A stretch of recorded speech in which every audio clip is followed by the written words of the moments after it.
এই কবিতা আমাদেরকে তাদের ভয় না করে সংগ্রামকে আলিঙ্গন করতে অনুপ্রাণিত করে। জীবনের প্রতিটি ধাপে প্রতিকূলতা আসবে, কিন্তু সাহস থাকলে তাদের সাথে লড়াই করার জয় অবশ্যই আমাদের হবে। প্রতিটি অসুবিধা কাটিয়ে উঠুন এবং আপনার কঠোর পরিশ্রম দিয়ে বিশ্বকে ঘুটুন। যে তার গন্তব্যটি দেখে সে সাফল্যের দাবি রাখে। এই কবিতা কঠোর পরিশ্রম এবং আত্মপ্রেরণার গুরুত্ব দেখায়।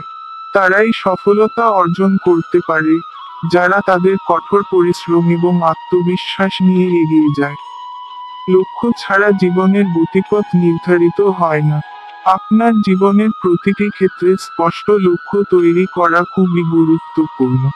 ছোট লক্ষ্য নির্ধারণ করে আমরা বড় লক্ষ্যে পৌঁছাতে পারি। আত্মপ্রেরণা তখনই উদ্ভূত হয় যখন আমাদের স্পষ্ট উদ্দেশ্য থাকে। যে গন্তব্য ঠিক হয়ে গেছে, এখন তা অর্জন করতে হবে। থেমে না গিয়ে, মাথা নত না করে, শুধু সামনের দিকে এগিয়ে যান। ইতিবাচক চিন্তা দিয়ে প্রতিদিন শুরু করুন। প্রতিদিন আপনার স্বপ্নকে বাস্তব করার জন্য একটি নতুন সুযোগ।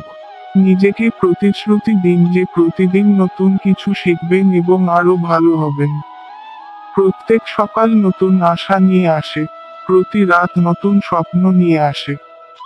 যে নিজেকে বিশ্বাস করে, সাফল্য তার দরজায় কড়া নাড়ে। ব্যর্থতা জীবনের অংশ। তাদের ভয় না করে আমাদের ভুল থেকে শিক্ষা নেওয়া উচিত।